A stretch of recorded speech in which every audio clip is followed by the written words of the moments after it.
Muchas veces nos hemos puesto estas preguntas, pero es importante tener esto claro antes de tratar propiamente sobre el credo, porque esta es la explicación por la cual existe un credo, o por qué nosotros los católicos tenemos un credo, y cuál es la relevancia y la importancia de tener ese credo.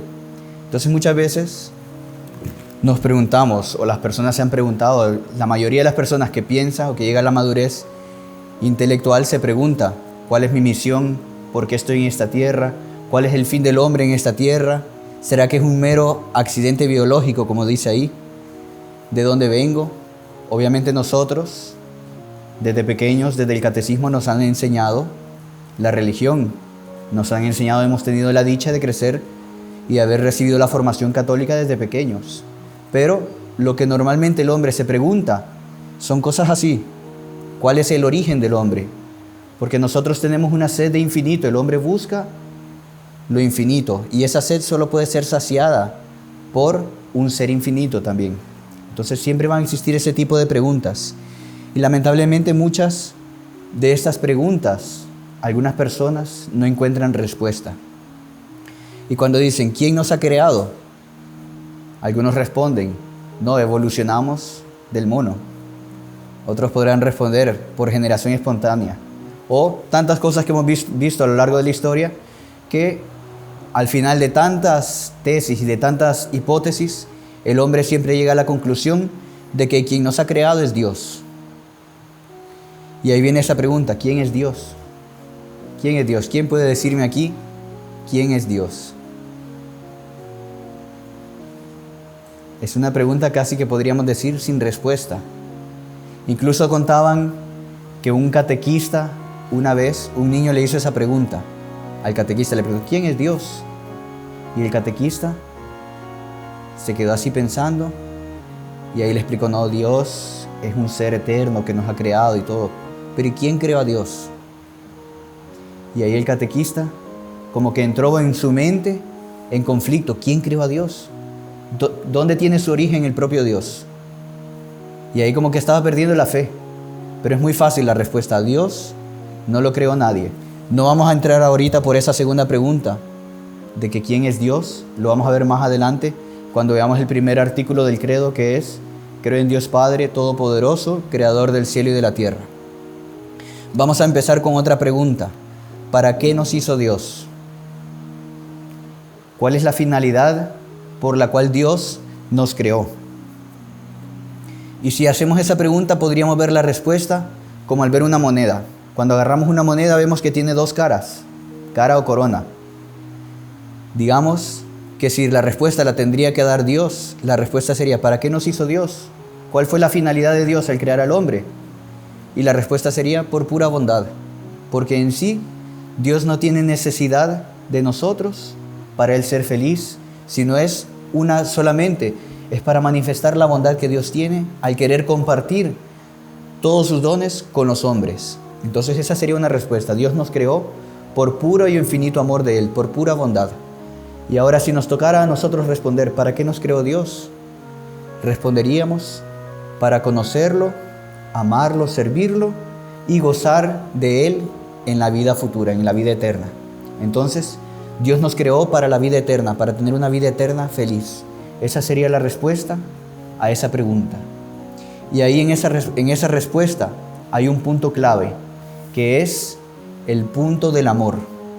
Conocer, amar y servir a Dios para gozar con Él en la eternidad. Esa es la respuesta. Entonces, ¿cómo nosotros vamos a conocer o amar a Dios? Les voy a contar, para mostrar, aquí está la respuesta, para mostrar su bondad y participar de su eterna felicidad en el cielo. Esas son las dos respuestas, digamos, a esta pregunta. Pero sucede que hubo un emperador en la Edad Media que necesitaba tener un hijo heredero del trono para dar la continuidad a su reino. Y este emperador, aquí lo tenemos representado en Carlomagno. Este emperador finalmente pudo tener un hijo, su hijo primogénito, y organizó un gran banquete, una gran fiesta con todos los nobles del reino para presentarles a su hijo que ya tenía 1 año y agradecer a Dios, celebrar una misa y dar gracias a Dios porque el imperio tenía un nuevo heredero. Entonces, imagínense ustedes el palacio todo adornado para la ocasión, llegando todos los nobles, todo el pueblo convidó a todas las personas del reino. Y había una fiesta para todo el mundo. Todas las personas, las señoras con sus mejores trajes, los hombres con sus mejores armaduras, sus mejores caballos, llegaron al palacio. Y cuando iba a ser el momento de presentar al príncipe, al heredero, llega un vasallo corriendo y le dice al emperador: secuestraron al niño. Y ahí imagínense ustedes la tragedia de este rey, de este emperador, la tragedia de todos los moradores de ese pueblo. Vino el enemigo y cuando nadie se dio cuenta, secuestró al niño. Y pasó el tiempo, el emperador mandó a buscarlo, mandó a hacer guerras para recuperar a su hijo. Pasaron 15 años y no lo habían encontrado.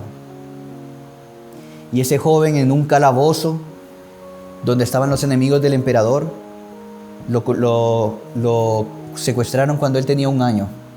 Llegó a los 15 años y no sabía en sí quién era. Él no sabía que era el hijo del emperador.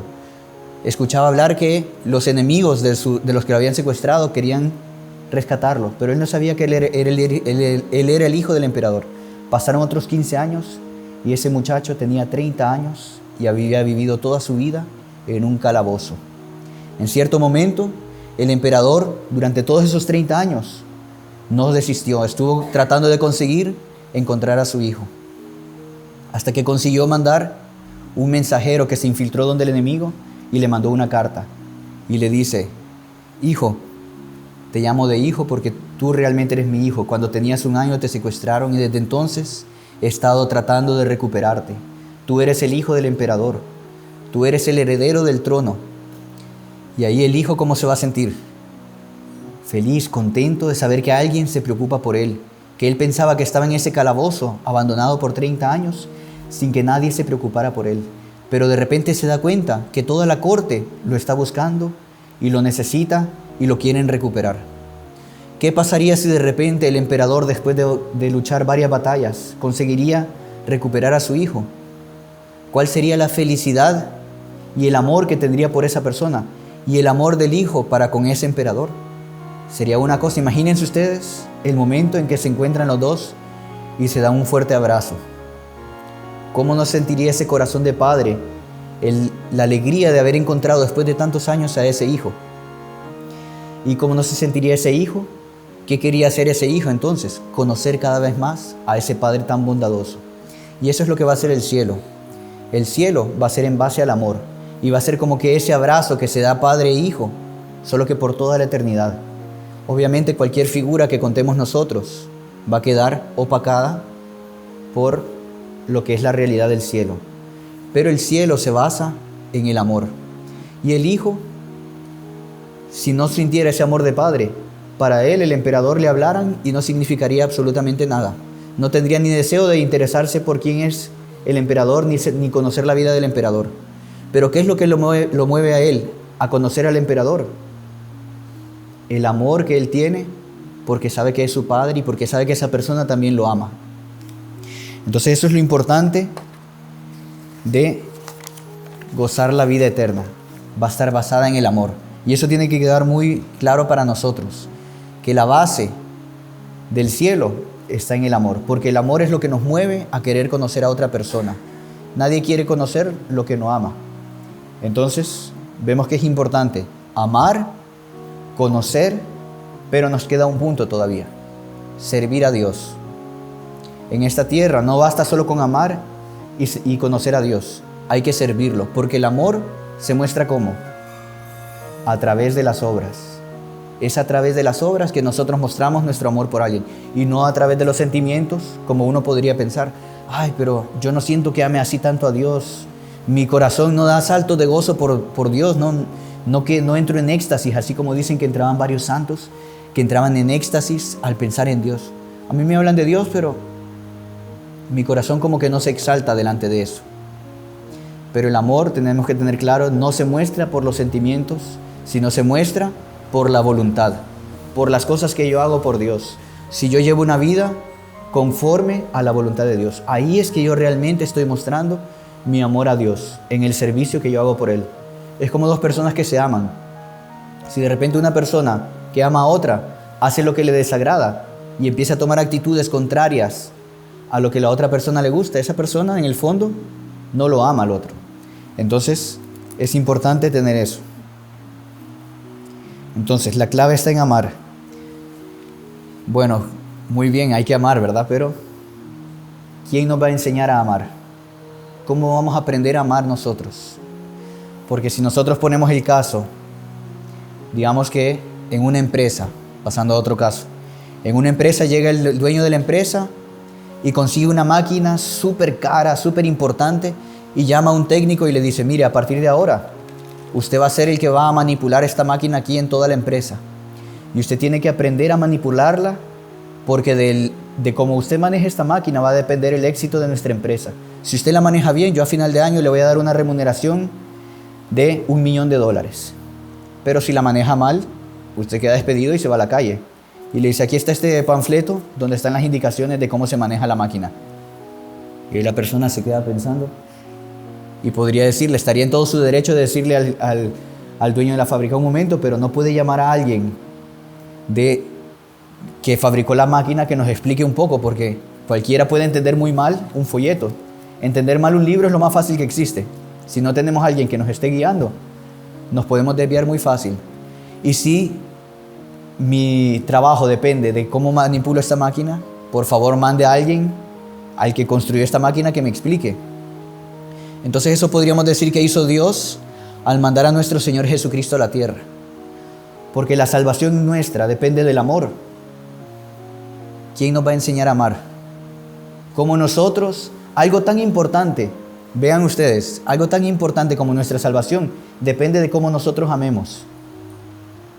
Entonces necesitamos de alguien que nos enseñe a amar. Y Dios en su infinito amor, en su infinita bondad, nos mandó a su propio Hijo para enseñarnos a amar. Nuestro Señor Jesucristo no vino a la tierra solo para morir por nuestros pecados y abrirnos las puertas del paraíso. Él vino también para fundar la iglesia. La iglesia católica fue fundada por nuestro Señor. Él escogió 12 apóstoles y los instituyó los miembros del cuerpo místico. Él fundó ese cuerpo místico que es la iglesia. La cabeza es nuestro Señor Jesucristo y todos nosotros hacemos parte de ese cuerpo. Y la iglesia es la que nos enseña a amar a nuestro Señor Jesucristo. Por lo tanto, en la iglesia están las principales verdades de fe, las bases, los pilares de cómo tenemos que amar a Dios, de cómo Dios quiere ser amado por nosotros. Entonces ahí es que se comprende el credo. El credo son las principales verdades de la fe. ¿Y cuántos credos existen? 2. Existen 3 credos. El símbolo de los apóstoles, que es más comúnmente conocido como el credo corto, el que rezamos en las oraciones diarias antes de empezar el rosario o en cualquier otro momento. Creo en Dios Padre Todopoderoso, Creador del cielo y de la tierra. Creo en Jesucristo, su único Hijo, nuestro Señor. Y el que continúa, el credo corto. Después viene el credo niceno-constantinopolitano, que es lo que sería el credo largo. Y surgió de 2 concilios, el del concilio de Nicea en el año 325 y del concilio de Constantinopla en el año 381. Entonces, ¿por qué se formó el credo niceno-constantinopolitano? Es como por decir así, ese credo niceno-constantinopolitano es como que un credo más detallado del símbolo de los apóstoles, porque habían surgido varias herejías. La principal de ellas era de Ario, el arianismo, que decía que nuestro Señor Jesucristo no era verdadero Dios. Entonces decía que nuestro Señor no era Dios, que era una persona así muy importante y todo, pero negaba la divinidad de nuestro Señor Jesucristo. Y por eso dice, creo en un solo Dios, Padre Todopoderoso, Creador del cielo y de la tierra, de todo lo visible y lo invisible. Creo en un solo Señor Jesucristo, Hijo único de Dios, nacido del Padre antes de todos los siglos, Dios de Dios, luz de luz, Dios verdadero de Dios verdadero, engendrado, no creado. Ahí él ya está negando la herejía de Ario, que decía que nuestro Señor no era Dios. ¿Verdad? Engendrado, no creado, de la misma naturaleza del Padre, por quien todo fue hecho, que por nosotros los hombres y por nuestra salvación bajó del cielo, etc. Entonces, Eso se puso en el año 325, se negaba la divinidad de nuestro Señor Jesucristo. Solo que en el concilio de Constantinopla, en el año 381, surgió una nueva herejía que negaba la divinidad del Espíritu Santo. Sí, entonces está bien. Dios Padre es Dios. Dios Hijo, el Hijo también es Dios. Pero el Espíritu Santo no. El Espíritu Santo no es verdadero Dios. Y ahí por eso quedó constituido la otra parte del credo en el año 381 que dice: creo en el Espíritu Santo, Señor y dador de vida, que procede del Padre y del Hijo, y que con el Padre y el Hijo reciben una misma adoración y gloria, y que habló por los profetas. Entonces confirma la divinidad del Espíritu Santo. Pero hoy nosotros no vamos a enfocarnos en este segundo credo, en el credo largo. Nos vamos a basar en el símbolo de los apóstoles. Y después viene uno que la mayoría de gente no conoce, que es el credo de San Atanasio. Ese es un credo también antiguo como el niceno-constantinopolitano, pero que se reza generalmente en la liturgia. Antiguamente se rezaba más en la liturgia, lo rezaban los sacerdotes, y la gente comúnmente no lo escucha. También se llama el quicunque vult, porque comienza todo el que quiera salvarse. Lo vamos a ver más adelante, no lo vamos a ver ahorita, lo vamos a ver el día de hoy, pero voy a explicar un poco el símbolo de los apóstoles y por qué se llama símbolo de los apóstoles. Dice la tradición que fue compuesto por los 12 apóstoles. O sea, los 12 apóstoles se reunieron con Nuestra Señora en el cenáculo, y antes de ellos comenzar la expansión del Evangelio, recordemos que los apóstoles, nuestro Señor les dijo: id por el mundo entero y predicad el Evangelio. Pero ¿cómo iban a hacer ellos para predicar la misma fe y no caer en cosas contradictorias unos de otros que se podrían desviar tan fácilmente? Ellos, antes de separarse, se juntaron y pusieron en el símbolo de los apóstoles las principales verdades de la fe, sobre las cuales ellos basarían su prédica, y sobre las cuales los que iban a ser bautizados tenían que aceptarle y creer en eso para proclamar su fe y mostrarse realmente cristianos. Y es bonito porque, no sé si ustedes han escuchado hablar de Sor María de Jesús Ágreda.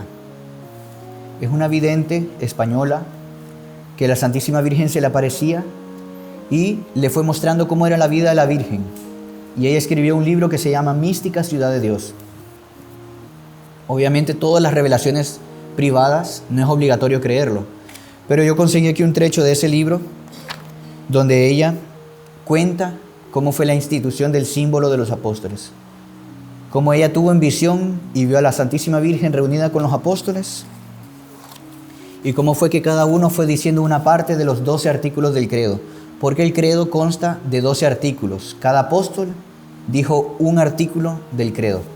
Entonces decía: los apóstoles aprobaron la proposición de San Pedro, dice, de manifestar la fe y hacer un símbolo, un resumen de las principales verdades de la fe. Esto ya es la visión que tuvo Sor María de Jesús Ágreda. El santo, o sea, San Pedro, celebró la misa, en la cual todos con María Santísima recibieron la comunión. Terminada, se prostraron en tierra invocando el Espíritu Santo.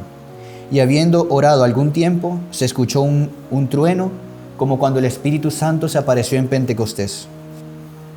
El cenáculo se llenó de una admirable luz y resplandor, y todos fueron llenos del Espíritu Santo. María Santísima pidió entonces que cada uno enunciase un misterio, conforme el Divino Santo les inspirase.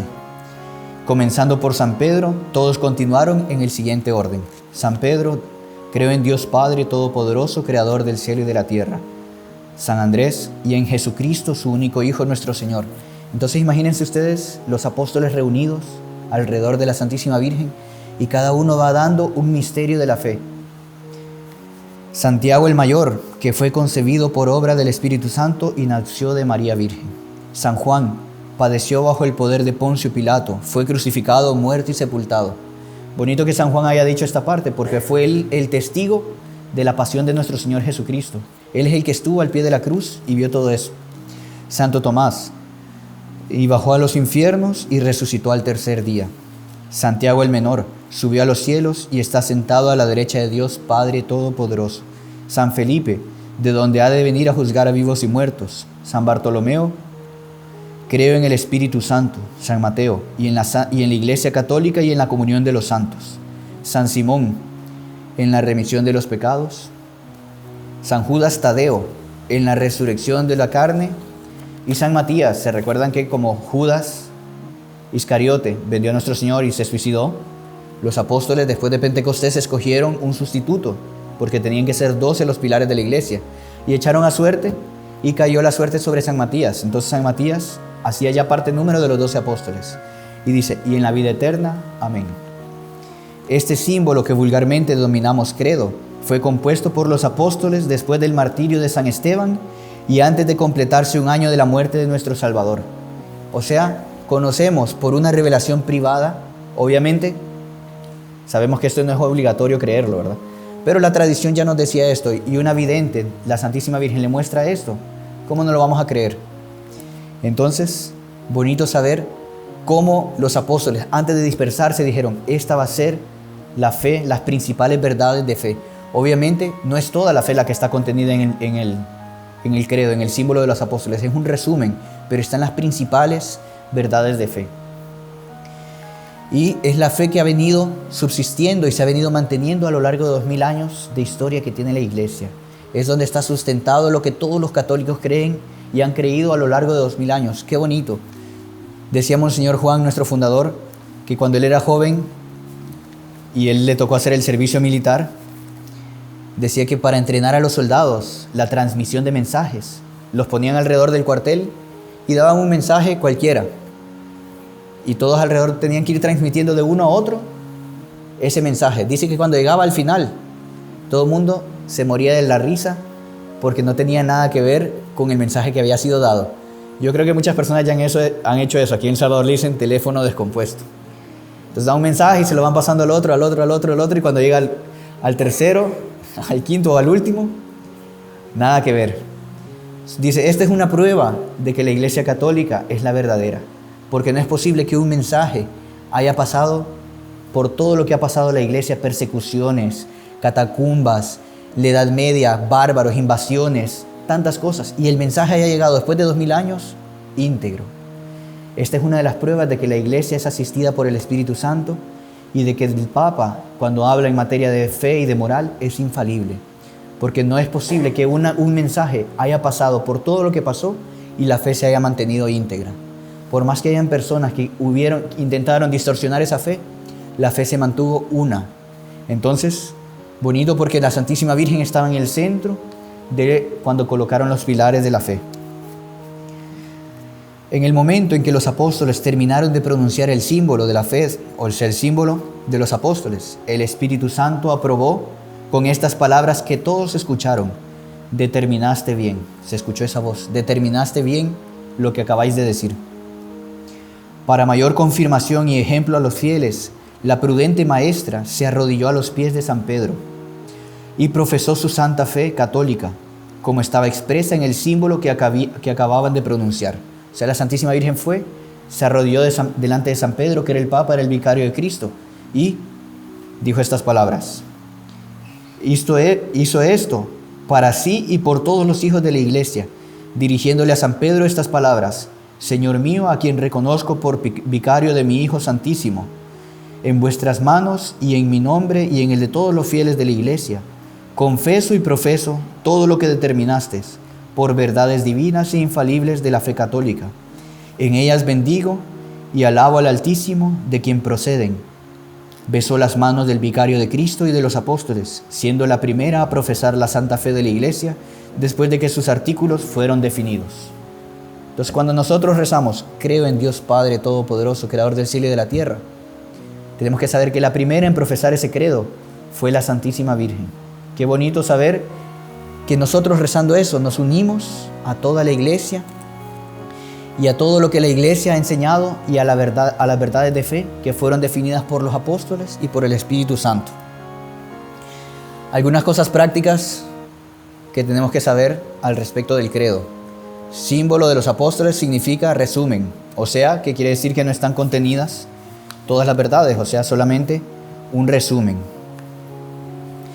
Que contiene 12 artículos y que cada uno de esos 12 artículos fue hecho por cada uno de los apóstoles, como acabamos de ver. Y el credo se divide en 3 partes. Una parte dedicada a Dios Padre, otra dedicada a Dios Hijo y otra dedicada al Espíritu Santo. ¿Cuál es la parte que corresponde a Dios Padre? Casi que el primer artículo. Creo en Dios Padre Todopoderoso, Creador del cielo y de la tierra. Esa parte, que es una parte bastante densa y bien profunda, es dedicada a Dios Padre, a Dios Hijo y en Jesucristo, su único Hijo nuestro Señor, que fue concebido por obra y gracia del Espíritu Santo. Nació de Santa María Virgen, padeció bajo el poder de Poncio Pilato, fue crucificado, muerto y sepultado, descendió a los infiernos, al tercer día resucitó de los muertos, subió a los cielos y está sentado a la derecha de Dios Padre Todopoderoso. Desde allí ha de venir a juzgar a vivos y muertos. Y la tercera parte, al Espíritu Santo. Creo en el Espíritu Santo, la Santa Iglesia Católica, la comunión de los santos, el perdón de los pecados, la resurrección de la carne y la vida eterna. ¿Por qué? Porque todo esto tiene relación con el Espíritu Santo. Es Él, el Espíritu de la Iglesia, el que mueve las almas a pedir perdón, el que mueve a la resurrección de los muertos, a la vida eterna. Es el Espíritu Santo que nos da esa unidad. Y ahora, bueno, vamos al primer artículo del credo, que prácticamente el día de hoy solo vamos a ver el primer artículo del credo, los primeros 3 artículos del credo. Creo en Dios Padre Todopoderoso, Creador del cielo y de la tierra. ¿Cómo nosotros podemos llegar a la conclusión de que Dios existe? Una vez cuentan que estaba Santo Domingo Sabio jugando con otros niños. Santo Domingo Sabio pertenecía al oratorio de San Juan Bosco y tenía una gran santidad, o sea, él tenía 14, 15 años cuando murió. Pero desde muy pequeño se formó en el oratorio de San Juan Bosco y estaban jugando en la calle y de repente llega un señor y les dice: niños, ¿ustedes creen en Dios? Sí, creemos en Dios, es lo que habían aprendido en el catecismo. Y el Señor se empieza a burlar de ellos. Qué ridículo, ¿cómo van a creer en Dios? Creer en Dios es de una mente que no piensa, de una persona que solo cree en lo que los demás le cuentan. Y le pregunta a un niño: ¿tú ya viste a Dios? Y el niño: no, nunca lo he visto. ¿Y tú ya viste a Dios? No, tampoco lo vi. ¿Quién ha visto a Dios? Y todos los niños se quedaron callados. Nadie había visto a Dios. Si yo les pregunto a ustedes también, ¿quién ha visto a Dios? No, entonces, ¿cómo vamos a comprobar que Dios existe? Y ahí Santo Domingo Sabio, inspirado por el Espíritu Santo, le dice a los compañeros: ¿ustedes creen que este señor es inteligente? Y el señor se queda así todo medio asombrado de que, ¿con qué va a salir este niño?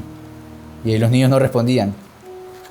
Le decía: yo tampoco creo que sea inteligente porque nunca vi su inteligencia. Entonces, diciendo, no es posible solo creer en lo que se ve. Hay cosas que no vemos, pero que sabemos que realmente existen. Entonces, Santo Tomás de Aquino, él tiene las 5 vías del conocimiento de Dios. Y se puede llegar a la conclusión de que realmente Dios existe por la mera razón. La razón nos lleva a concluir que Dios existe. Otro ejemplo también, antes de pasar a las 5 vías de Santo Tomás, es que había un jesuita alemán que fue visitado por un amigo de él que era ateo y no creía en Dios. Y de repente este amigo, al llegar a su oficina, vio que había una bola de piedra así muy bonita y le dice: ¿quién creó esto? ¿Quién hizo esta bola de piedra? ¿Quién la esculpió? Y el jesuita, conociendo cuál era el verdadero pensamiento del otro, le dice: no, se hizo sola. Esta bola nadie la creó, se hizo ella sola. Y le dice: ¿que me quieres tomar el pelo o qué? ¿Cómo tiene que haber alguien que lo haya hecho? No, pero tú no afirmas que la tierra también se hizo sola, porque esta bola también no se pudo haber hecho sola. Y ahí él cayó en la cuenta, ¿no?, de que tiene que haber alguien que realmente haya creado todo lo que existe. Entonces, la primera vía que nos enseña Santo Tomás para descubrir que Dios existe es la vía del movimiento. Y se basa en un punto de Aristóteles que dice que todo lo que se mueve tiene que haber sido provocado por algo. Entonces, si esta hoja se movió, es porque alguien la tiene que haber movido. Y los astros, todo el universo, todo lo que se mueve, tiene que tener algo que provocó que se moviera. Entonces, es la vía del movimiento. Dice, ese primer motor que dio el impulso de vida a todo lo que existe en el universo es Dios.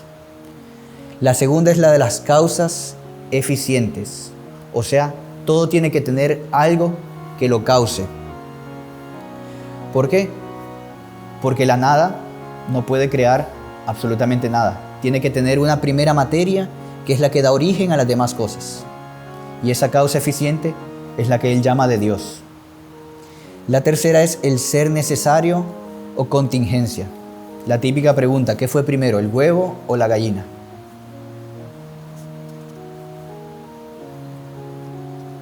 ¿Qué fue primero, el huevo o la gallina? La gallina. ¿Y de dónde vino esa gallina? De un huevo, ¿no? ¿Y el huevo de dónde vino? De otra gallina. Dice, Santo Tomás explica, no puede ser eternamente eso. Tiene que haber un ser necesario para unos seres contingentes que necesitan de otro. Entonces ese ser necesario es Dios, que fue el creador de ese ser contingente. Entonces no puede ser eternamente el huevo o la gallina, pero la gallina ¿dónde vino? Del huevo, y el huevo vino de la gallina, y la gallina del huevo, y así eternamente no podemos estar. Tiene que haber un ser necesario, que es el creador de todo. Después vienen los grados de perfección. Si existe la bondad, si existe algo bueno, si existe la santidad, si existe la inteligencia, sabemos que existen grados de inteligencia, que existen grados de bondad y que existen grados de santidad. Pero ¿quién determina esos grados? ¿Cuál es el punto por el cual se miden esos grados, esas graduaciones que existen? ¿Cuáles son los puntos que determinan la bondad, la santidad?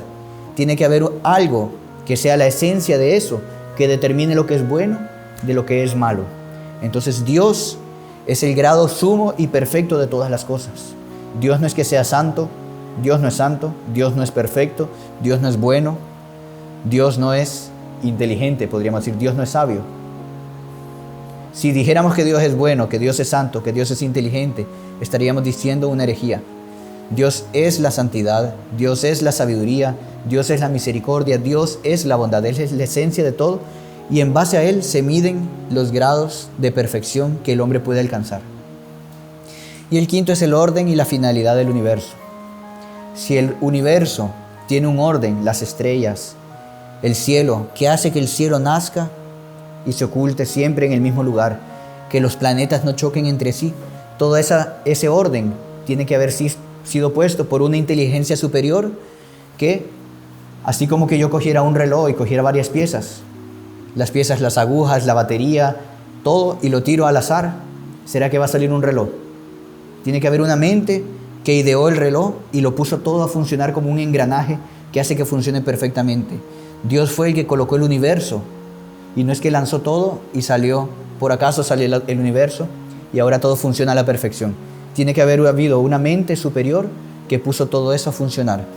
Entonces estas vías las utiliza, no vamos a profundizar obviamente en ellas, porque son de carácter, ¿verdad?, filosófico, muy profundo, que no nos llevaría ahora todo el tiempo de la reunión, pero es para demostrar cómo racionalmente podemos llegar a la conclusión de que Dios existe. Bueno, antes de pasar a esta, solo un ejemplo, ¿no? El historiador Plutarco, que era pagano, él decía lo siguiente, que si una persona se dedicase a recorrer ciudades, encontraría ciudades que no tienen murallas, de repente otras ciudades con murallas. Encontraría pueblos que tienen moneda, que tienen cultura literaria, y diferentes tipos de pueblos completamente nómadas, o culturas muy civilizadas que tienen un idioma más sofisticado, otro que solo es un idioma gutural, y por sonidos, ¿no? Y no se comunican solo por gestos y por sonidos guturales. Dice, pero si ustedes siguen recorriendo todo el planeta, no van a encontrar un solo pueblo que no tenga dioses. Todas las culturas, todas las civilizaciones, todos los pueblos, decía él, tienen un Dios, tienen un rito, tienen un culto que dan a un Dios. Por lo tanto, existen otros complementos a las 5 vías para demostrar la existencia de Dios. Dice, es por el consentimiento universal. Todo el mundo a lo largo de la historia creyó que realmente existía un Dios. Entonces, si todo el conjunto universal de las personas cree eso, es porque es así.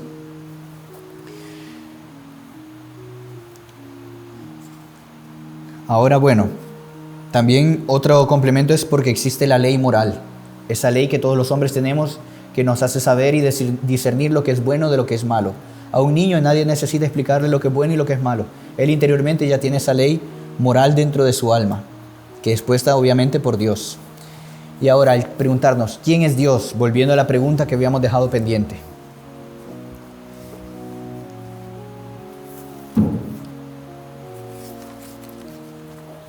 Simónides, un filósofo griego también, el rey, ¿cómo se llamaba este rey? Un rey de Siracusa.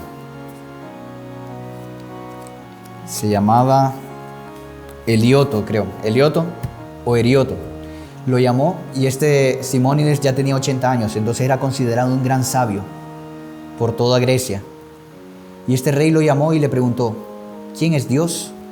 Y él le pidió, majestad, por favor, deme un día para darle la respuesta. Está bien, se fue, pasó el día y al día siguiente llega y le dice, majestad, por favor, deme 2 días para darle la respuesta.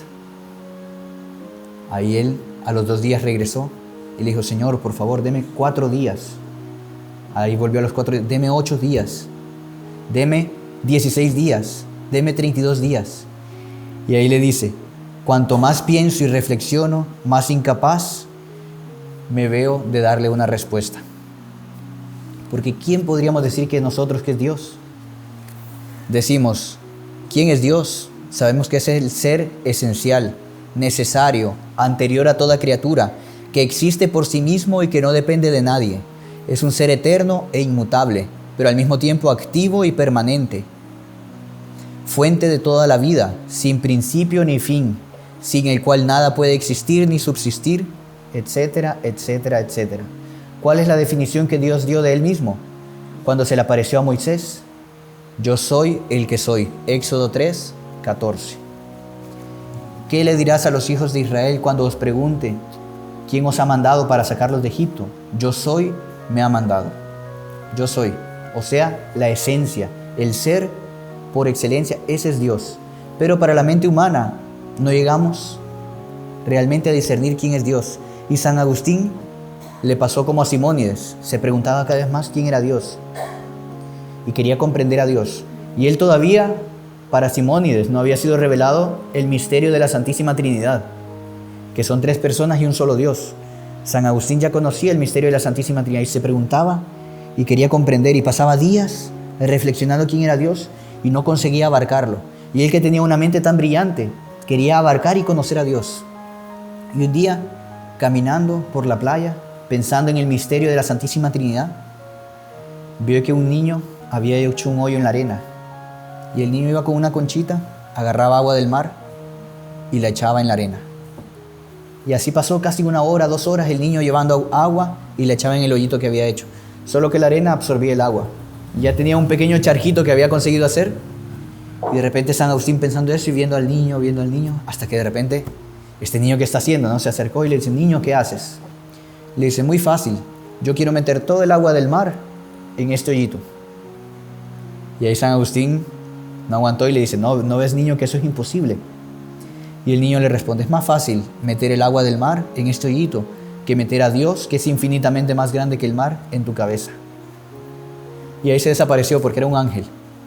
Era la respuesta que Dios le estaba dando a sus preguntas. Es imposible para la mente humana revelar el misterio de Dios. Entonces, si no fuera porque el mismo Dios se nos ha revelado, nosotros no conseguiríamos ver ni siquiera ningún aspecto de Dios. Y en Dios podemos distinguir unos atributos divinos. Un atributo, ¿por qué? Porque es lo que nosotros le atribuimos a Dios. Es lo que nosotros, por decir así, conocemos de Dios. Y hay 4 principales atributos de Dios. La eternidad, o sea que Dios es eterno, que no tiene ni principio ni fin. O sea, nadie lo creó a Dios. Él siempre estuvo ahí. Pero ¿y cómo, hace cuánto, tantos millones de años que existe la tierra? ¿Y quién creó a Dios hace miles de millones de años? Dios también es el creador del tiempo. El tiempo se pierde en la oscuridad para ver cuando Dios creó el tiempo. El tiempo también es una criatura de Dios. Para nosotros es muy difícil comprender eso porque estamos sujetos al tiempo, al pasar del día, de los años, de las horas. La omnipotencia de Dios es otra cosa que nosotros le atribuimos a Dios, que Él es omnipotente. Todo lo que quiere lo puede. Pero Dios se puede equivocar. No, entonces no es omnipotente. ¿Dios puede hacer que un círculo sea cuadrado? No. ¿Por qué? Porque todo lo que es contrario a Dios, todo lo que es absurdo a Dios, Dios no lo realiza. ¿Y cómo es posible que existe el mal? El mal es una falta de Dios. Dios no está presente en el mal. El mal es contrario, no es la esencia de Dios. Dios es la esencia de la bondad. Por lo tanto, donde no está Dios, donde Dios es rechazado, ahí entra el mal. Y ahí es que se comprende que existe el mal en la tierra, porque es un rechazo de Dios, por el libre arbitrio que Dios nos ha dado a cada uno de nosotros. Después decimos que está la inmensidad de Dios. ¿Qué quiere decir que es la inmensidad? Que Dios todo lo abarca. Él abarca absolutamente todo. O sea, está en todas partes y se hace presente de tres formas: por esencia, por presencia y por potencia. Por esencia, porque Él da el ser a todos los seres, valga la redundancia, ¿no? Es por Él que nosotros existimos y Él está dentro de nosotros más que nosotros mismos. Son cosas que son muy profundas y muy densas para el hombre conocer y muy exhaustivas también. Yo sé que requiere cierto esfuerzo, ¿no?, del intelectual para acompañar a Dios. Requiere un esfuerzo que nosotros, si vamos más allá, nos perdemos. ¿Por qué? Porque es un misterio.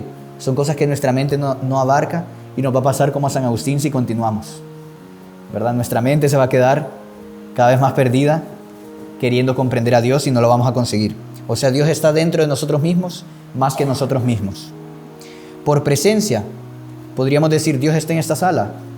Sí. ¿Dios está en este libro? Sí. ¿Dios está abajo de la banca? Sí. ¿Dios está en la refrigeradora? Sí. ¿Dios está en dónde? En todas partes. Dios es omnipresente, está en todas partes. Y por potencia, porque Él sustenta a todos los seres.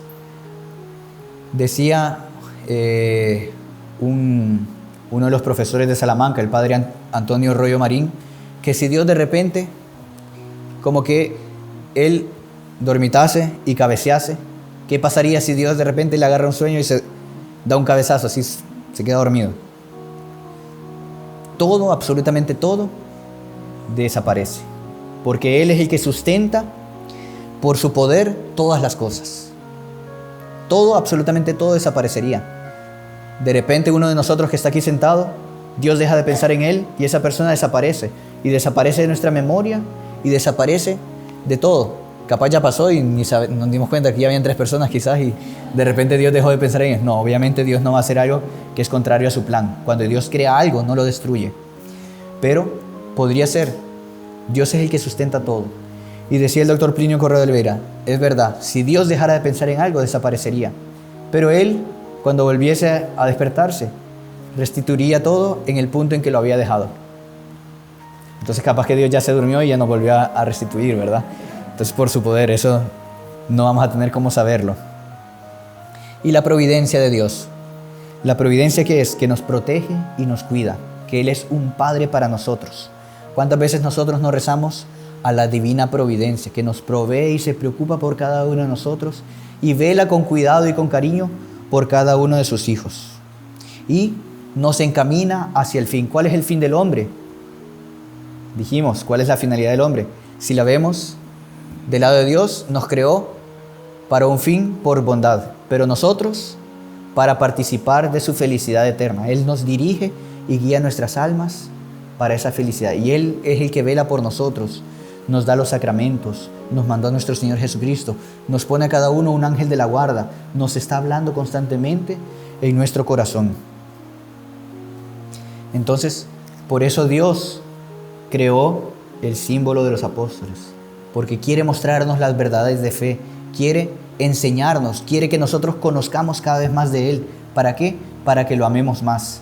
Por eso es que nosotros vamos a misa todos los domingos, por eso es que escuchamos sermones, por eso participamos de charlas, por eso les he dado a los niños el catecismo, por eso leemos revistas de vida espiritual o de temas espirituales. ¿Por qué? Porque queremos conocer y amar a Dios y servirlo para gozar de Él en la vida eterna. Y otros atributos que podemos darle a Dios, que Dios es la bondad, la santidad, la sabiduría, la justicia y tantos otros que podríamos nombrar.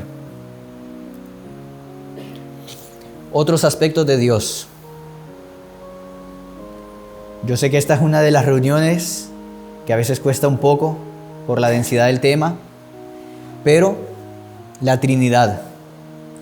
No vamos a entrar enteramente en todos estos aspectos porque ya se nos fue la hora y ni siquiera hemos llegado al segundo artículo de fe.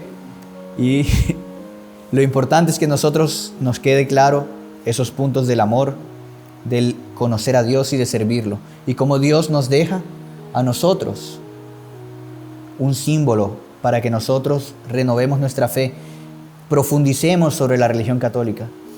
Tantos de los errores que se viven hoy en día es porque los católicos no profundizan sobre su fe. ¿Cuántos libros no hay explicando todo esto que nosotros explicamos?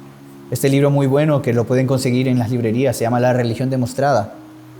Habla acerca del demostrando la existencia de Dios a punto de la fe, explicando el catecismo, los mandamientos, los sacramentos, la oración, los artículos del credo uno por uno, rebatiendo respuesta contra los ateos, contra los racionalistas, contra los masones, contra todos aquellos que se oponen a la fe, contra los ateos. Tiene tanto, pero a veces nos cuesta profundizar sobre estas cosas. Sabemos que Dios es uno y trino. Y aquí es que vamos a utilizar, ¿qué se me hizo? El credo que no todos conocen, o que para algunos es novedad, que era el credo de San Atanasio. Son los 3 credos que la Iglesia tiene aprobados. ¿Y por qué el credo de San Atanasio no se conoce mucho? Porque no es muy utilizado en la liturgia, generalmente se utilizan los otros 2. Pero este nos va a ayudar a explicar la Trinidad. San Atanasio, que era uno de los padres, de los doctores que participó en el concilio de Nicea, él define la Trinidad en estos términos y realizó este credo. Dice, todo el que quiera salvarse, todos aquí nos queremos salvar, ¿o no? Entonces, y esto es lo que la Iglesia aprueba y lo que la Iglesia dice. Todo el que quiera salvarse, por eso se llama el quicunque vult, todo el que quiera en latín. Quicunque vult, todo el que quiera salvarse, ante todo es necesario que mantenga la fe católica. Si alguien no se quiere salvar aquí, puede despreciar la religión católica, alejarse de la fe católica. Todo el que quiera salvarse es necesario que mantenga la fe católica. El que no la guarde íntegra e inviolada, sin duda perecerá para siempre. Lo que la Iglesia aprueba, vean. Hay personas ahí que proclaman un ecumenismo, ¿no? Donde todas las religiones son iguales, donde todos adoramos al mismo Dios. ¿Será que todos realmente adoramos al mismo Dios? ¿Será que los musulmanes, los judíos, mismo los protestantes, adoran al mismo Dios que adoran los católicos? ¿Será que es el mismo Dios? Seguimos, palabras de San Atanasio. El que no la guarde íntegra e inviolada, sin duda perecerá para siempre. Y la fe católica es esta, que adoramos a un solo Dios en la Trinidad, y a la Trinidad en la unidad, sin confundir las personas ni separar las substancias, porque una es la persona del Padre, otra la del Hijo y otra la del Espíritu Santo. Pero el Padre y el Hijo y el Espíritu Santo tienen una sola divinidad, gloria igual y coeterna majestad. Cual el Padre, tal es el Hijo y tal el Espíritu Santo. El Padre increado, el Hijo increado, el Espíritu Santo increado. Incomprensible el Padre, incomprensible el Hijo, incomprensible el Espíritu Santo. Eterno el Padre, eterno el Hijo, eterno el Espíritu Santo, y sin embargo no son 3 eternos, sino uno solo es eterno. Así como tampoco son 3 increados, ni 3 incomprensibles, sino uno solo el increado, un solo incomprensible. Igualmente el Padre es omnipotente, el Hijo es omnipotente, el Espíritu Santo es omnipotente, y sin embargo no son 3 omnipotentes, sino uno solo omnipotente. ¿Cómo ayuda él a describir la Trinidad, no? Que podríamos confundirnos. Así el Padre es Dios, el Hijo es Dios y el Espíritu Santo es Dios. Y sin embargo no son 3 dioses, sino un solo Dios. Así también el Padre es el Señor, el Hijo es el Señor y el Espíritu Santo es el Señor. Y sin embargo no son 3 señores, sino un solo Señor.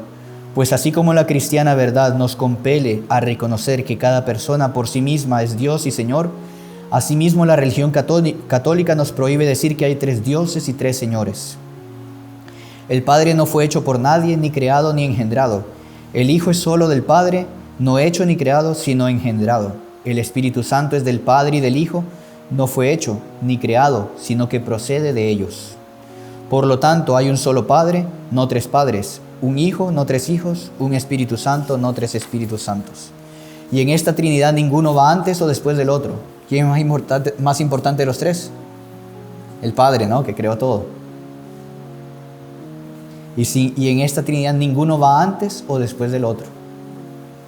Ninguno es mayor o menor que el otro, sino que las tres personas son entre sí coeternas e iguales. De modo que, como se dijo antes, se debe adorar la unidad en la Trinidad y la Trinidad en unidad. El que quiera pues salvarse debe pensar así sobre la Trinidad. Entonces, quienes no reconocen a nuestro Señor Jesucristo como Dios, no pueden decir que adoran al mismo Dios que nosotros, porque no reconocen la Trinidad de Dios. Sí, todos adoramos al mismo Dios. Los judíos no reconocen a nuestro Señor Jesucristo.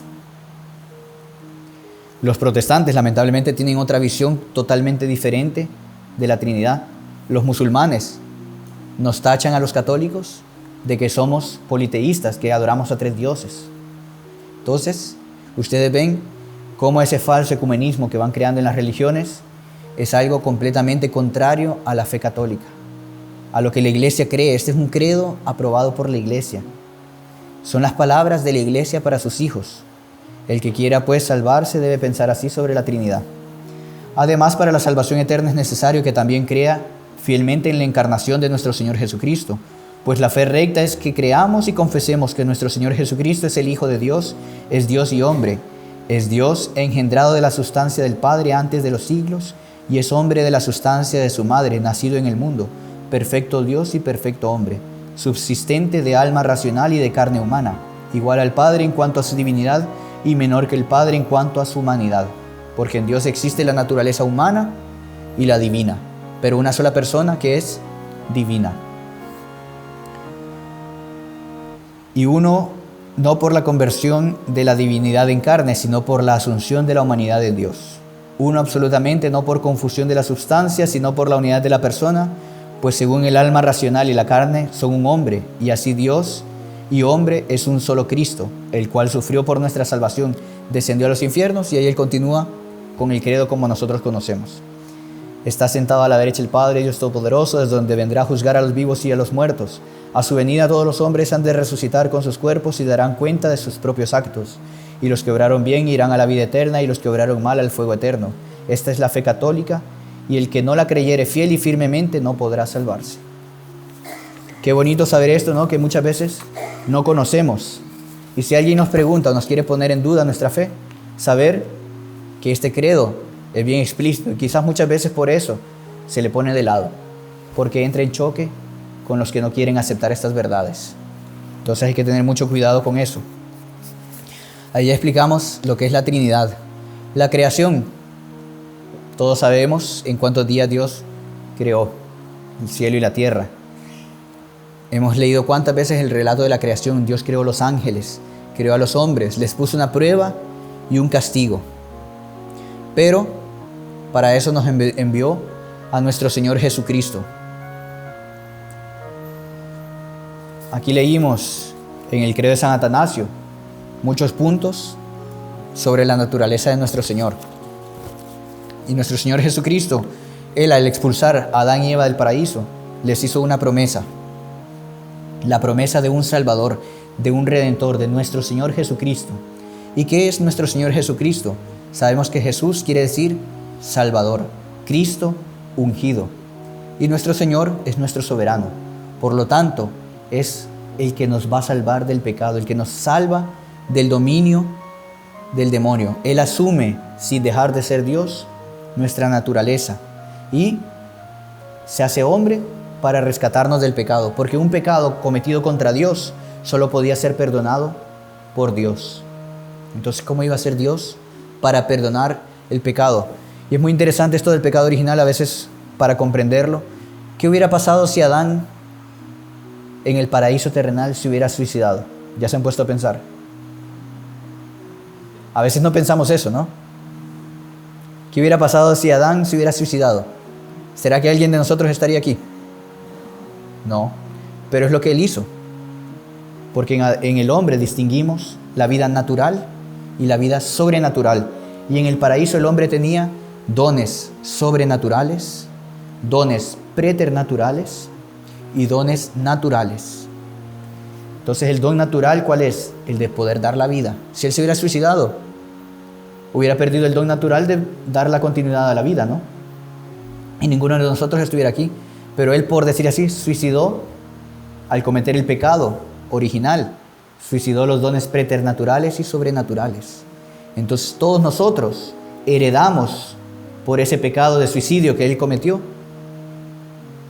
todo el no poder ser aptos a tener la gracia de Dios, los dones sobrenaturales. Por eso nuestro Señor, viniendo a la tierra y haciéndose hombre, reparaba el pecado que Adán había cometido y restauraba esos dones sobrenaturales para que nosotros podamos salvarnos. Y ahí es que las puertas del cielo se abrían. Entonces, como que resucitaba aquello que Adán había matado. Resucitaba la vida de gracia para el hombre. Y a través de ahí se abren las puertas del cielo. El hombre puede ir a gozar del paraíso eterno. Y la gracia se derrama sobre nosotros por medio del bautismo. Cuando nos bautizamos pasamos a ser hijos de Dios. Y todos esos dones sobrenaturales pasan a ser parte nuestra. Algunos de esos dones sobrenaturales podríamos decir que son la integridad. Bueno, estos son los dones preternaturales que tenía Adán en el paraíso eran integridad. O sea, él no pecaba. Él tenía toda la gracia en sí, o sea, era íntegro. Solo fue por el pecado y la seducción de Eva que él fue introducido al pecado. Pero de sí él no podía ser tentado, por eso tenía que ser la mujer la que lo tentara. Era la inmunidad, otro don preternatural. No se enfermaba, no sufría, no tenía calor, no tenía sueño. La inmortalidad, no moría. Y la ciencia infusa, que era el conocimiento de todas las cosas. Los dones sobrenaturales que él perdió, la gracia santificante, las virtudes infusas y los dones del Espíritu Santo. Todo eso nos es dado por medio del bautismo y nuestro Señor Jesucristo lo restauró. Ahí nuestro Señor hizo la promesa del Redentor y viene lo que llamamos el misterio de la encarnación, que es la unión de la naturaleza divina con la humana. Y ahí es donde entra ya el tercer artículo, que fue concebido por obra y gracia del Espíritu Santo y nació de Santa María Virgen. Ese es lo que se llama el misterio de la encarnación, que es la unión de las dos naturalezas, la naturaleza humana con la naturaleza divina, y en una misma persona. Y eso la Iglesia le llama unión hipostática o también unión personal, porque en una sola persona se da la unión de dos naturalezas. Entonces, solo ya para terminar, que nos quede claro este punto,